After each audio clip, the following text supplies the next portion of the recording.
Praise lord. ప్రభు నామమున మీ అందరికీ శుభాభివందనాలు తెలియజేస్తున్నాను. మీరందరూ ప్రభు కృపను బట్టి అందరూ కూడా బాగున్నారని నేను తలుస్తున్నాను. ఈరోజు నేను మాట్లాడబోయే ఒక మంచి మెసేజ్ ఏంటంటే, ప్రతి ఒక్కరూ సూసైడ్ యంగ్స్టర్స్ ఎటు చూసిన చిన్న చిన్న వాటికి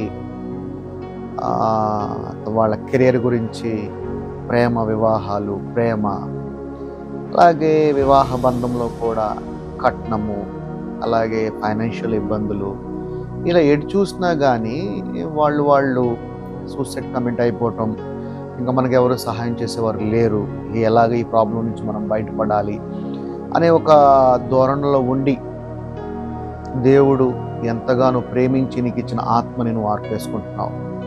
కానీ దేవుడు చెప్తున్నాడు, నీ ఆత్మను ఆర్పుకోమంటున్నాడు. ఇక్కడున్న ఈ చిన్న ఇబ్బందులకే మనం తట్టుకోలేకపోతే కానీ పైన నరకం ఇంకా ఘోరంగా ఉంటుందని దేవుడు చెప్తున్నాడు. ఎట్లా అంటే, నువ్వు ఎంతగా ఏడ్చినా కానీ నీ శరీరం కాలిపోతూనే ఉంటుంది, మళ్ళా కొత్త శరీరం వచ్చేస్తూ ఉంటుంది. సో తట్టుకోలేనంతగా నరకం ఉంటుందని దేవుడు లేఖనాల ద్వారా బయలుపరుస్తున్నాడు. మరి ఇలాగా ఉన్నప్పుడు కూడా మనం ఇంకా సూసైడ్ కమిట్ చేసుకోవాలని ఎందుకు అనిపిస్తుందో నాకైతే అర్థం కావట్లేదు. కానీ ఈ రోజున ఎటు చూసినా కానీ చాలా చిన్న చిన్న విషయాలకి తల్లిదండ్రులను పిల్లలను తిట్టారని, మార్కులు సరిగ్గా రాలేదని, ఇంకా కామెడీ జోక్ ఏంటంటే ఫోన్ కొనివ్వలేదని, కూర్చున్నప్పుడు తిట్టారని, ఇంకోటి ఏంటంటే ఈ యొక్క చదువులు కూడా ఎలా అయిపోయినాయి ఏంటండి, బాగా భారం అయిపోయినాయి. అంటే చదువుల యొక్క ప్రెషర్, ఆ ప్రెషర్ తట్టుకోలేక ఈ మీద నేను రీసెంట్గా కూడా నారాయణ కాలేజీ వాళ్ళు ఒక రోడ్ ఎవరో టీవీలో చూసిన క్లిప్ నేను.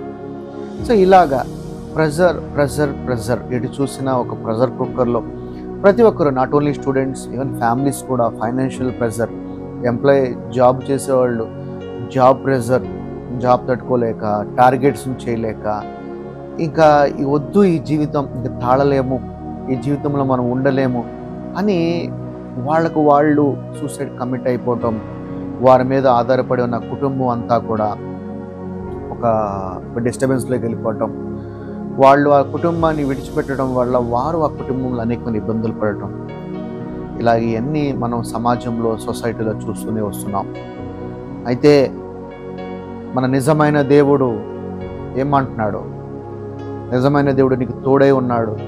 ఏ కష్టం వచ్చినా, నష్టం వచ్చినా, బాధ వచ్చినా, చింత వచ్చినా, కలత వచ్చినా నేను నీకు తోడై ఉన్నా అన్నాడు. దేవుడి యొక్క వాగ్దానాలను గనక నువ్వు అనుసరించి ఉన్నట్లయితే దేవుడు నీకు తోడై ఉండి ఇలాంటి తలంపులు కూడా నీకు రానివ్వడు. ఇంకోటి ఏంటంటే, క్షమించరాని పాపం ఏదైనా బైబిల్లో ఉన్నదంటే నీ ఆత్మను ఆర్పుకోవటమే. దేనికైనా క్షమాపణ ఉంది బైబిల్లో. దేనికైనా నువ్వు ఎలాంటి తప్పు చేసినా, ఎలాంటి పాపము చేసినా దేవుడు నేను క్షమించడానికి సిద్ధంగా ఉన్నాడు. కానీ నీ ఆత్మను ఆర్పుకుంటానంటే కనుక దేవుడు క్షమించడు. దానివల్ల ఏమవుతుంది? నరకానికి వెళ్ళిపోతావు. ఆత్మను ఆర్పకడి అన్నాడు 1 తెస్సలోనిక 5:19. ఆత్మను ఆర్పకుడి. నీ ఆత్మను కనుక నువ్వు ఆర్పుకుని ఉన్నట్లయితే your in danger, your family in danger, నీ లైఫ్ డేంజర్, నీ మీద ఆధారపడిన వారు డేంజర్. నీ యొక్క చావు ఎంతమందికి ఇబ్బందికరంగా ఉంటుంది. అందుకని ఆత్మను ఆర్పకూడదు. దేనినైనా జయించువాడిలాగా, జయించే వీరుడినే నీలో పెట్టినవాడు దేవుడు. దేవుడు తోడే ఉన్నాడు. దేవుని యొక్క వాగ్దానాలను నమ్మి ఆ వాగ్దానాలు నీ నోటితో పలకటమే నీ పని. నా సహోదరు, నా సహోదరుడా, ఎంత మంచి దేవుడు తోడుగా ఉంటే ఇంకా నువ్వు దేనికి భయపడుతున్నావు? Don't scare anything about your life, future, whatever it is might be happen in your life, but God is with you. God always watch you. నేను ఎప్పుడు కూడా దేవుడు నీకు తోడే ఉన్నాడు. నేను చేయి పట్టి వదిలేవాడు కాదు. Our God is so powerful. Is not a silent God, is a watching God. నా సహోదరి, నా సహోదరుడా, today I'm telling you, don't worry. Okay, నీ ఆత్మని మట్టిగా ఆర్పుకోవద్దు. నీకు అలాంటి చింతగా ఉన్నవాళ్ళు ఎవరైనా కానీ ఈ యొక్క వీడియో చూస్తూ ఉన్నట్లయితే ఈరోజు దేవుడు వారితో మాట్లాడుతున్నాడు. అలాంటి స్వభావము, అలాంటి ఆలోచన, అలాంటి యొక్క డిస్టర్బెన్స్ కలిగిన వారు మై ఫ్రెండ్, ఈరోజు అలాంటి యొక్క స్వభావం కనుక, అలాంటి థాట్ కనుక నీలో ఉండి ఉన్నట్లయితే, talk to the God, obey to the God, obey to God commandments, listen to word of God. ఏం చెప్తున్నాడు దేవుడు నీకు తోడుగా, ఏమి నీకు చెప్పబోతున్నాడు, నీ సమస్యలకి పరిష్కారం ఎలా ఇవ్వబోతున్నాడు. Everything return in the Bible, every situation, నీ యొక్క circumstance, everything clearly written in the Bible, word of God. So definitely God loves you, God saves you, God cares you. So nothing to worry anything in your future. నీ యొక్క జీవితం గురించి బాధపడదు.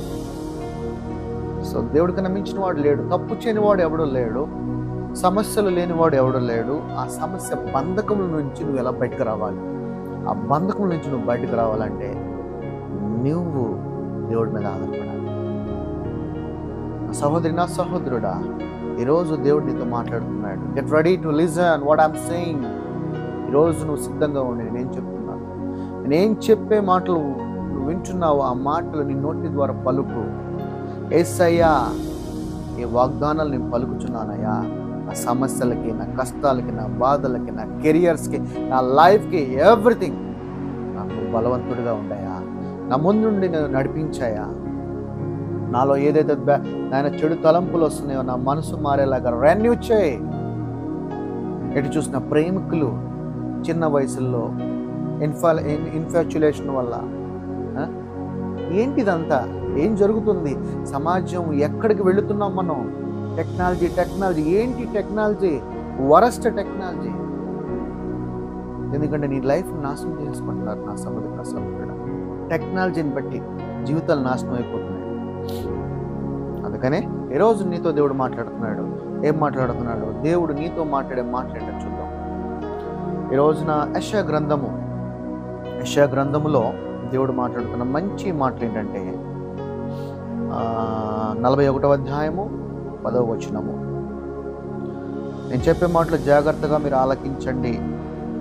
నా సహోదరి, నా సహోదరుడా, ఈ మాటలు నీకు ఉపయోగపడతాయి.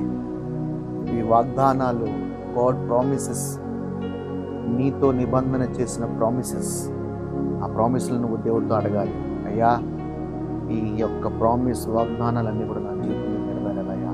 అలాంటి తలంపు కలిగి నాలో ఉండి ఉన్నట్లయితే ఆ తలంపులు తీసివేసేసయ్యా ప్రార్థన చేయాలి. Okay, right. యెషయా గ్రంథము 41వ అధ్యాయము 10వ వచనం. నీవు నా దాసుడువనియు నేను నిన్ను ఉపేక్షింపక ఏర్పరచుకొనినంటియు నేను నీతో చెప్పియున్నాను. నేను నీతో చెప్పియున్నాను అంటే నీకు ప్రామిస్ ఇచ్చి ఉన్నాను. తర్వాత నీకు తోడై ఉన్నాను, భయపడకము అంటున్నాడు. నేను నీకు తోడై ఉన్నాను నా కుమారుడా, దేని విషయంలో కూడా భయపడమకురా అంటున్నాడు.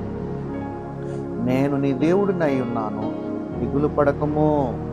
నేను నీకు దేవుడినై ఉన్నాను, దిగులు పడకము, భయపడకము, జడియకము, చింతపడకము, శోధనలోకి వెళ్ళకము అని మాట్లాడుతున్నాడు. దాని తర్వాత నేను నిన్ను మరలా బలపరుతును. ఎక్కడైతే నువ్వు కోల్పోతున్నావు, ఎందులో అయితే నువ్వు ఈ ఇబ్బందుల్లో ఉన్నావు, వాటన్నిటిని కూడా బలపరుస్తాను నా కుమారుడా. నేను నీకు సహాయము చేయువాడునై నేను ఉన్నాను. నీతియు నా దక్షిణ హస్తముతో నిన్ను ఆదుకుందును ఎప్పుడు ఎల్లకాలము. నేను ఏ విషయంలో కూడా ఇబ్బందుల్లోకి నేను తోసివేయను, ఏ విషయంలో కూడా నేను ఇబ్బందుల్లోకి, ఆటంకంలోకి నేను పడవేయను. దేవుడినై ఉన్న నేను కాపాడుతూనే ఉంటాను. అలాంటి దేవుడు నీకు తోడై ఉన్నప్పుడు మరి నువ్వు ఎంత ధైర్యంగా ఉండాలి. నీ ఆత్మను ఆర్పుకోవడానికి నువ్వు సిద్ధంగా ఉండగలుగుతావా? మరి అలాంటి ఒక స్వభావం కలిగి నువ్వు జీవించాలి. అలా జీవించాలంటే రెన్యూ మైండ్. ఏం చేసిన అవసరం లేదు, రెన్యూ మైండ్. అలాంటి సిచ్యువేషన్లో ఉంటే క్రీస్తు ఏం చేసేవాడు ఒకసారి ఆలోచించండి. యేసయ్యా, నాకు ఇలాంటి స్వభావం కలుగుతుందయ్యా, ఈ స్వభావాన్ని నా మనసులోంచి తీసేయ్యా, యేసు నామములో అడుగుతున్నాను, ఆమేన్. అంతే. Just do one small prayer, just click prayer, అంతే. The problem is solved. It will take some time. Believe by faith of God. నమ్మకంతో విశ్వాసంతో దేవుడి మీద ఆధారపడు నా సహోదరుడు సహోదరుడా. అలాగే 55 యెషయా 11 కూడా చూద్దాం. అది కూడా మంచి మాటలు. నిష్ఫలముగా నా యొద్దకు మరలక అది నాకు అనుకూలమైనదిగా నెరవేర్చును. నేను పంపిన కార్యమును సఫలము చేయను. ఏంటిది ఆయన పంపినది? ఆయన పంపినది ఏంటంటే ఆయన యొక్క వాక్యము. ఆయన వాక్యము నీ నోటి ద్వారా పలికినప్పుడు ఆ వాక్యం ఏమవుతుందంట? అది వృధాగా రాకోకుండా ఫలించి ఆ యొక్క వాక్యమైన వాగ్దానము నీ జీవితంలో నెరవేరబడి అలా తిరిగి ఆయన చెంతకు చేరుతుందంట. అలాంటి దేవుడు నీకు తోడే ఉన్నాడు నా సహోదరి, నా సహోదరుడా. ఇలాంటి దేవుడు ఉండగా నీవు ఇంకా ఎంత ధైర్యంగా ఉండాలి. అలాగే ఇర్మియా గ్రంథము 29వ అధ్యాయము 11వ వచనం కూడా చూద్దాం. 29 ఇర్మియా 11. నేను మిమ్మును గూర్చి ఉద్దేశించిన సంగతులు నేను ఎరుగుదను. నీ కొరకు I have a big plans for you my dear friend. నీ కొరకు మంచి పెద్ద ప్రణాళికనే నేను ఎరుగుదను. రాబోవు కాలమందు మీకు నిరీక్షణ కలుగునట్లుగా అవి సమాధానకరమైన ఉద్దేశములే గాని హానికరము కావు. ఇదే యెహోవా వాక్కు. నీ జీవితంలో ఒక్కొక్కసారి జరుగుతూ ఉంటే సమస్యలు, కష్టాలకి నాకు ఇంకా ఆధారం లేదు, నాకు ఇంకా సహాయం చేసేవారు లేరు, ఇక అయిపోయింది నా జీవితము అనుకున్న సమయంలో నీకు నువ్వు అలా తలంచుకోమాకు. నీ మీద నా యొక్క ప్రణాళిక గొప్పది. నీ మీద నేను ఉంచుకున్న ప్రణాళిక చాలా పెద్దది. నువ్వు నీ ముందు జరుగుతున్న సమస్యలను బట్టి నువ్వు చింతపడమాకు, జడియమాకు, భయపడకమాకు. నీ వెనుక ఏదో దేవుడు చేయబోతున్నాడని ఒక గ్రహింపు కలిగి, ధైర్యము కలిగి, విశ్వాసము కలిగి దేవుని మీద ఆధారపడాలి. అలాగే యోహాను సువార్త 10వ అధ్యాయము 10వ వచనం కూడా చూద్దాం. ఇక్కడేమంటున్నాడు? దొంగతనమును, హత్యను, నాశనము చేయుటకును వచ్చును గాని మరి దేనికి రాడు.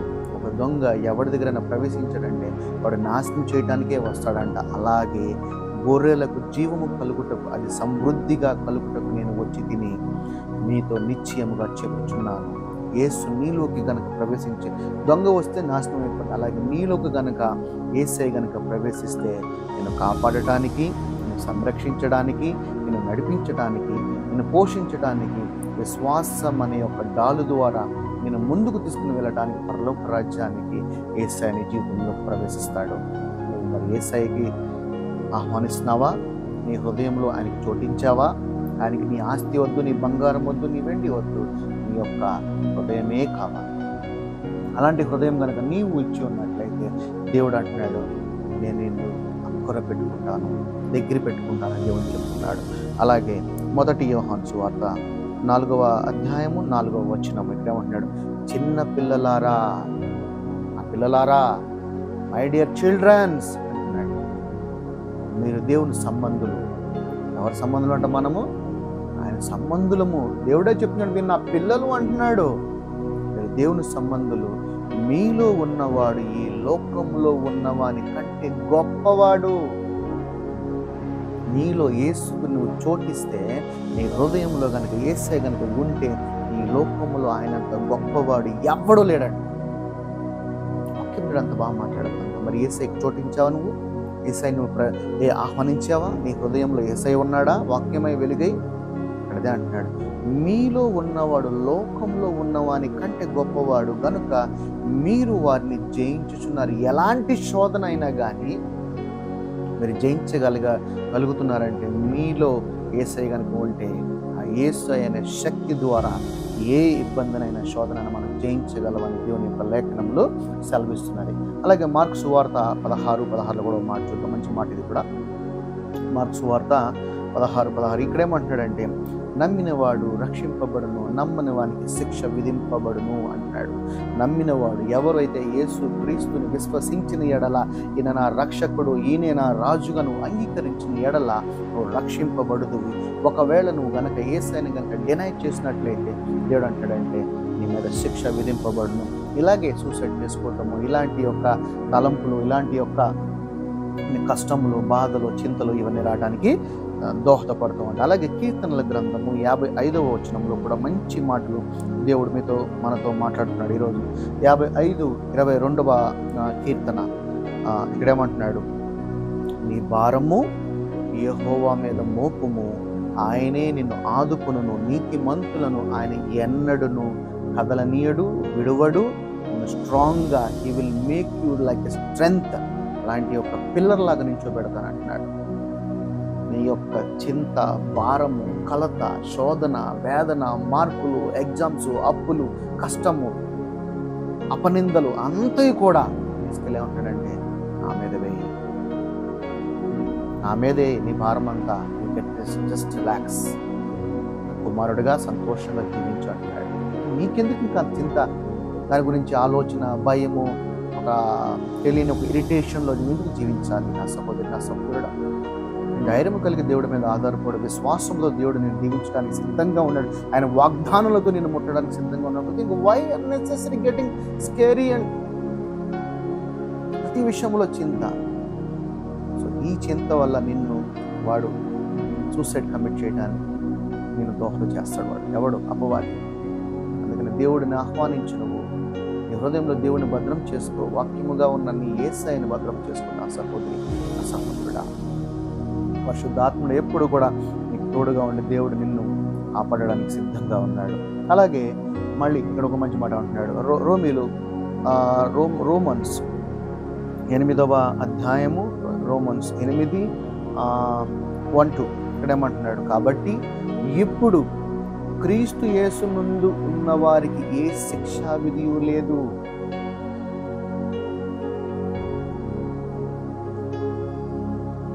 క్రీస్తు నందున్న వారికి ఏ శిక్షా విధియు లేదు.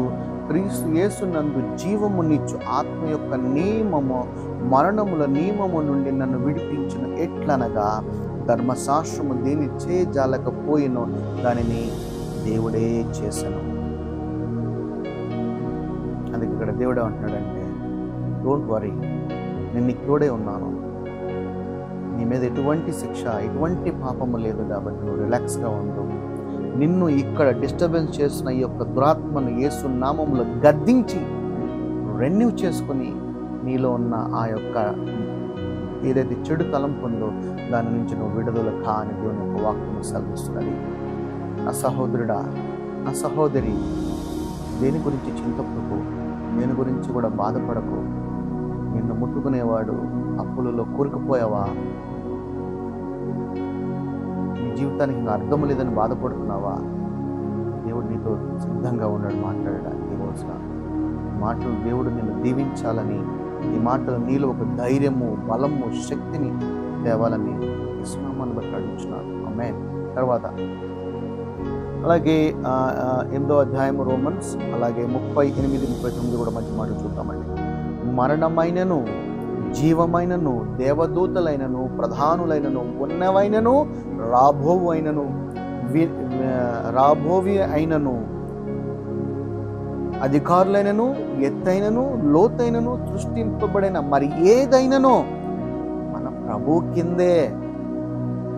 మన ప్రభు అయిన యేసుక్రీస్తు నందలి దేవుని ప్రేమ నుండి మనలను ఎడబాపు వాడు ఎవడు? ఇంకేంటి?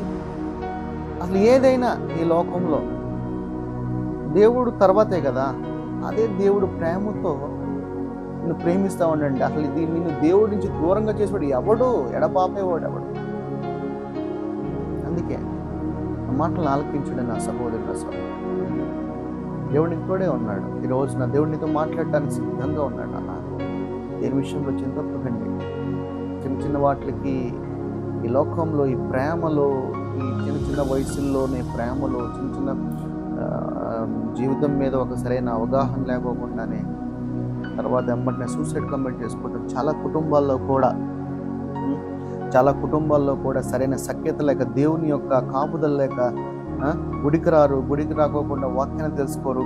చిన్న చిన్న క్షణికావేశాల్లో ఎలాంటి కష్టాలు పడుతున్నారు ప్రతి ఒక్కరు. దేవుని వాక్యానికి రండి, దేవుని యొక్క చర్చికి రండి, దేవుని అంటే ఏంటో తెలుసుకోండి. దేవుని యొక్క వాక్యం మీకు ఎలా తోడే ఉంటుందో, మీ పిల్లలకి అది కాపాడుతుంది, తల్లిదండ్రులుగా మిమ్మల్ని కాపాడుతుంది, మీ కుటుంబాన్ని కాపాడుతుంది. మీ సమస్యలు, కష్టాలు, బాధలు అన్నిటికీ కూడా దేవుని యొక్క వాక్యం తోడే ఉంటుంది. ఇలాగ అన్ని విషయాల్లో మీతో మాట్లాడేవాడుగా దేవుడు ఉన్నాడు. కానీ మీరు దేవుడిని మర్చిపోతున్నారు. దేవుడిని మర్చిపోతే ఇలాంటి సమస్యలే వస్తాయి మనకి. ఇక్కడ మంచి మాట చెప్తున్నాడు ఎవరి గురించి? మత్తయి సువార్త 27:3-4 అప్పుడు ఆయన అప్పగించిన యూదా, ఎవరినైతే యేసు ప్రభువును అప్పగించాడో అతని గురించి మాట్లాడుతున్నారు.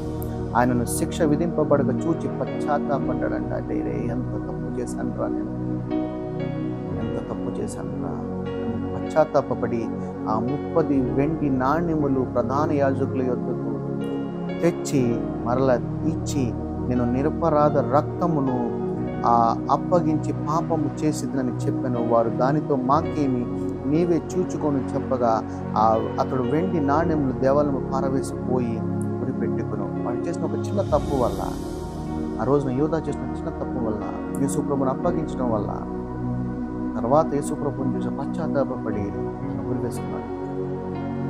క్షమించడానికి పాపం చేసేసాడు. అలాగే ఈరోజు ఇలా క్షణిక ఆవేశము, ఏదో ఒక ఆశ, పరిగెత్తటము, తప్పులు చేసుకోవడము, రైట్. అలాగే కీర్తనల గ్రంథము 119 ఇంకో 2-3 వచనాలు. కీర్తనల గ్రంథము 119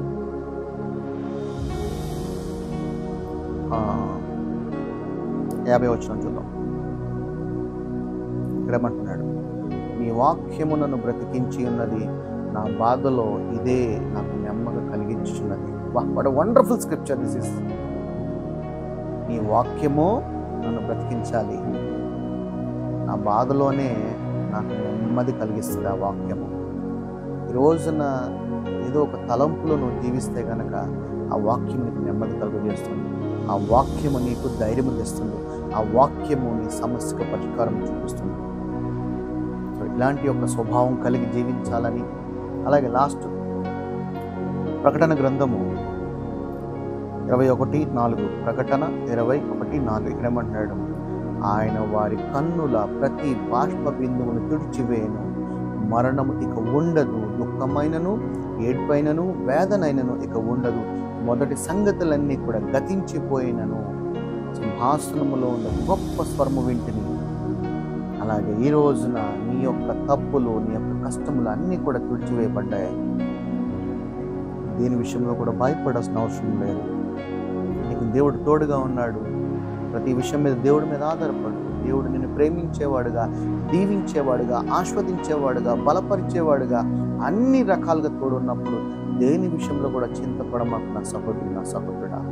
చిన్న ప్రార్థన చేద్దాం. మీ గురించి ప్రార్థన చేద్దాం. పరిశుద్ధుడా, పరిశుద్ధుడా, పరిశుద్ధుడా, పరలోకమందున్న మా తండ్రి నాయన, మీకు వందనాలయ్యా. ఎవరైతే ప్రభువా ఇలా సూసైడ్ చేసుకోవాలని, వారి ఆత్మను వాళ్ళు ఆర్పుకోవాలని చూస్తున్నారు ప్రభువా, వారి హృదయ మనోనేత్రం తెరవబడులాగున ఈరోజు నీ యొక్క వాక్యాలు వారి హృదయంలోకి వెలిగించబడులాగున, ఎవరైతే దుఃఖంలో, బాధలో, చింతలో, కంతలో, అనారోగ్యంలో ఉన్నారో వారిని దర్శించేసాయా. వారి హృదయంలో తెరవబడాలి.